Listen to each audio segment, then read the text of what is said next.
Oschino did something today that nobody in hip hop media is brave enough to do, and that's criticize Wallo, because Wallo is like the greatest person, like the most popular person, I think, in hip hop media. Like everybody likes Wallo, but that's what makes Oschino great. Oschino is probably my favorite like commentator in hip hop right now, because Oschino is gonna say the quiet part out loud. Shout out Danny from the stop, and he's just gonna call it how he sees it, man. So I'm not saying I agree, but here's what Oschino has to say about Wallo and whether or not he believes that Wallo is genuine in what he does. But when it comes to Gillie and Wallo, we always end up talking about Gillie more than Wallo, when Wallow's like a big part. Because I think it's Wallo more subtle. He make more sense. He's the smart one. You think there's a... But I always kind of... It's hard not to like him. Yeah, but I always think that that's more dangerous. Like, for sure, finesse for sure. I mean, I see through it me personally, but I mean, he's not the type of person you could just hate. I mean, he do some bozo shit that I don't like sometimes, but I don't hate him or nothing like that. I think he's smart. I think he got him where he fit in. He's a smart dude. He know how to finesse the system, and he did it. I mean, he's a hustler. I give him that. What do you think about like when he like sit down with young dudes and start crying? Shout out Danny, man, because Danny is doing some immaculate grade A instigating here. And I think Danny is the only interviewer who could have pulled this answer out of Oschino, because for the most part, man, people don't like to criticize Wallo, because Wallo is just a great dude, bro. He's a good guy. People don't want to criticize him. It takes somebody as brave as Oschino to say the thing that a lot of us kind of be thinking about Wallo, but we don't want to say because Wallo is like a good dude. You feel me? So Danny gets to digging and eventually pulls it out of Oschino. And Oschino just says it, man. Now, some of the things that they discuss is like Wallo crying when he's talking to Lil Durk. So when Danny says, what do you think about people cry or him crying when he talks to these rappers? There's this thing called the called the Wallo curse, okay? The Wallo curse, if you guys don't know, is look at all the people that Wallo had the heart-to-heart with. They've all ended up in jail, right? Now, Wallo means well. Like, by no means, like, are we saying, like, it's Wallo's fault, right? Like, like, obviously not. But there's this thing called, like, the Wallo curse online, where when Wallo has a heart-to-heart with somebody, they like they go into jail.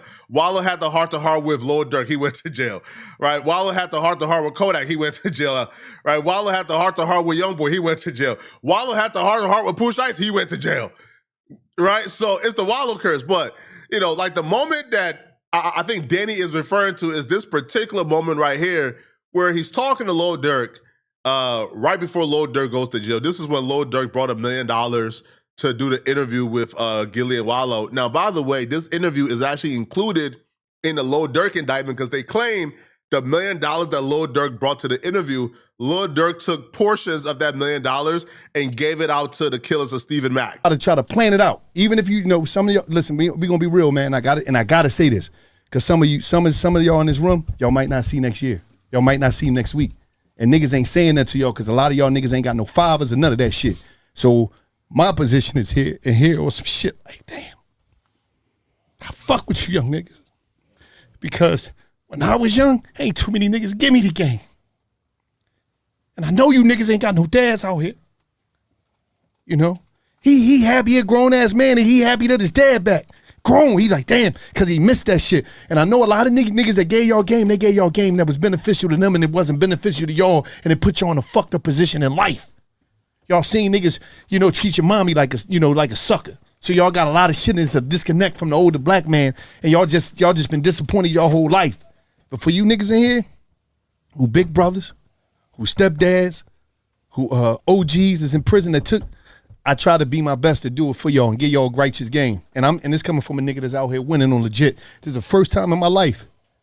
First time in my life. Talk to him, nigga. I ever been, listen, nigga, tomorrow I'll be out of penitentiary 5 fucking years. I never been out of the penitentiary a year since I was 11. I spent 5 years in the juvenile system, 20 years in the penitentiary. I'm 42 years old. I spend most of my time on this planet in a cell. So I'm just sprinkling the game with y'all. Some of y'all gonna get it, and I know some of y'all want to change, but the environment don't allow you. Y'all ain't got the shot. And y'all don't have it. And in that ghetto, you just don't have the finances to really move outside of the poverty and the conditions that we boxed the fuck into. To be fair, that sounded like some pretty good advice. That sounded pretty genuine to me. That don't sound like something that I would think somebody would fake, right? That sounded like somebody who actually cared. Now, was Lil Durk listening? Not one bit. Lil Durk left that interview and allegedly put a hit out on Quano Rondo and his cousin and ultimately murdered them, right? Because that interview was in March. Quano Rondo and them got shot and killed. Well, his cousin got shot and killed in September. So that would mean Lil Durk left that interview, put an active bounty on Quano Rondo and his cousin, and got them killed in September. So he ain't take away nothing from that interview, not one bit, okay, at all. But I think Wallow still meant well. Now, Oschino, who actually knows Wallow, heard that interview with a side eye and thought, man, all right, man.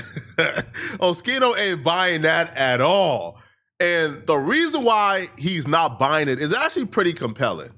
And it's not something you could just dismiss. Because when he actually explains it and breaks it down, you kind of have to listen, and you just can't dismiss this as some hater stuff, because I don't think it's hater stuff. I think it's somebody who's making an educated guess based on his experience with Wallow. Oh, drag, all fake and drag.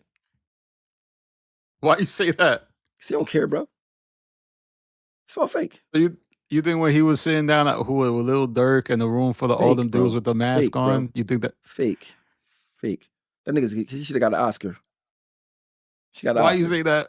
Fake, Why you bro. say that? Bro, come on, bro. That's all. It's called prison house finesse. Let me just seem like I care so much, and I don't care about. Bro, they got a book out saying how to say no. No, not just giving you shit. No. You know what I'm saying? I mean, that nigga, bro, yeah, that shit all fake. But I mean, hey, listen, it works for him, so I ain't mad at him. So what do you say? Like, you think he's doing it just to look like get views and stuff? Because I remember when that came out, like he a person with that care. A person actually care about the youth so much, and I just, man, he don't. Trust me.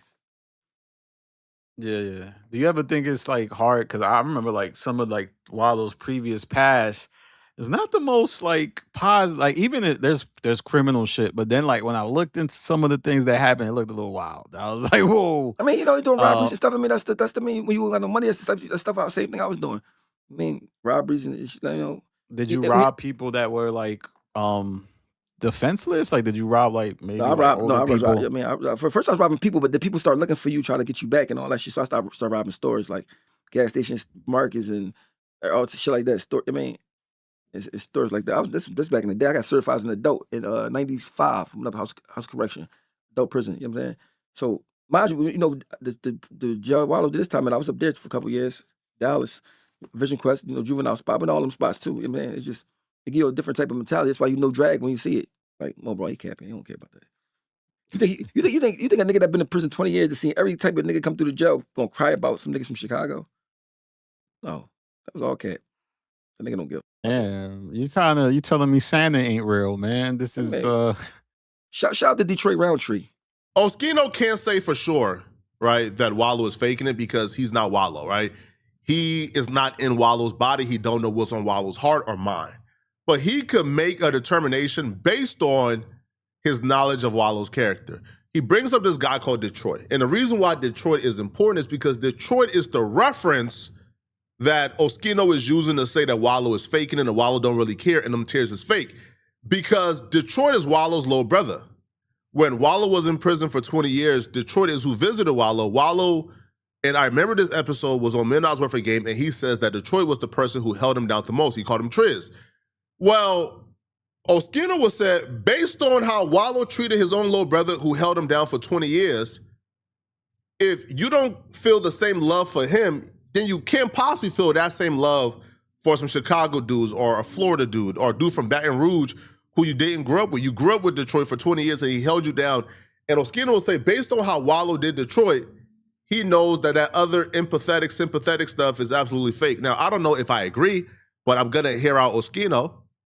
I mean, that's Wallow little brother who visited him in prison for 20 years that he don't even speak to no more.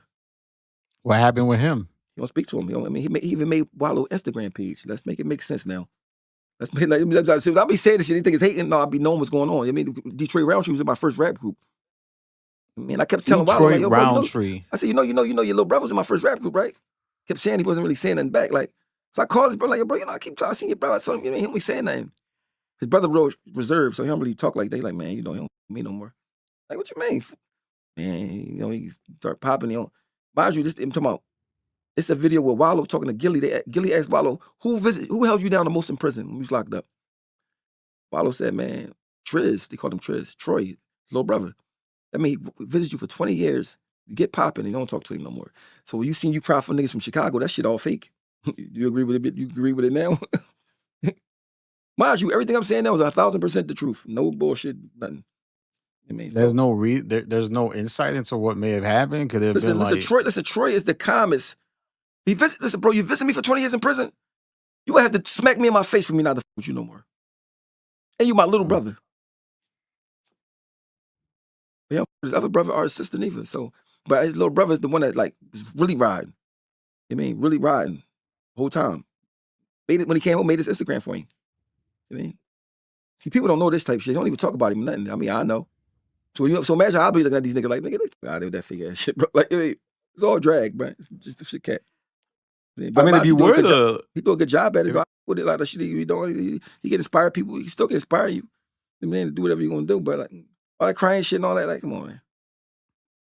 Imagine how your brother feel. You see you cry. Imagine how your brother feel. You see you crying over these niggas from Chicago. He been visiting you in jail for 20 years. You don't even speak to him.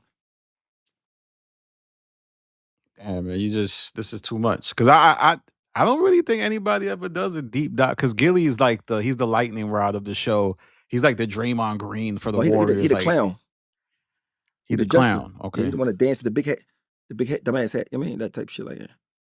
I hate that for Philadelphia. But you don't think there's a certain performative nature to what Wallow does as well? That's not clownery. It's cap. He do that shit more subtle. The only reason I do want to give Wallow the benefit of the doubt is because we don't know what the brother did.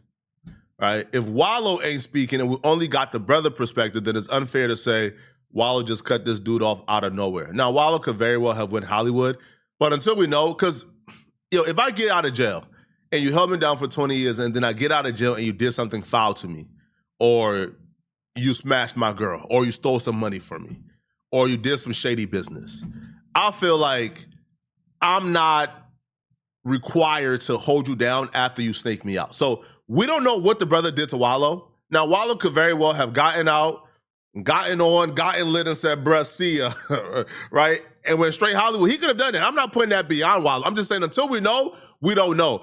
But again, Oschino made some compelling points. But I feel like we would have to figure out or would have to know what happened with Wallow's brother before we can really make a determination. But y'all let me know in the comment section, what do you guys think about this, man? Do you believe, that what Wallow does is theatrics, or do you think Wallow actually cares about these people, man? Right now, I'm leaning towards actually cares until I know more about the brother situation. Y'all let me know in the comment section, what do you guys think about this? If you're still watching this video and you want to watch another good video, click on this video right here somewhere on my screen to find out why exactly James Harden and these new allegations are absolutely horrifying. It could destroy him and everything he ever worked for. I'm going to see you guys in this James Harden video. I'm out of here, folks. Peace.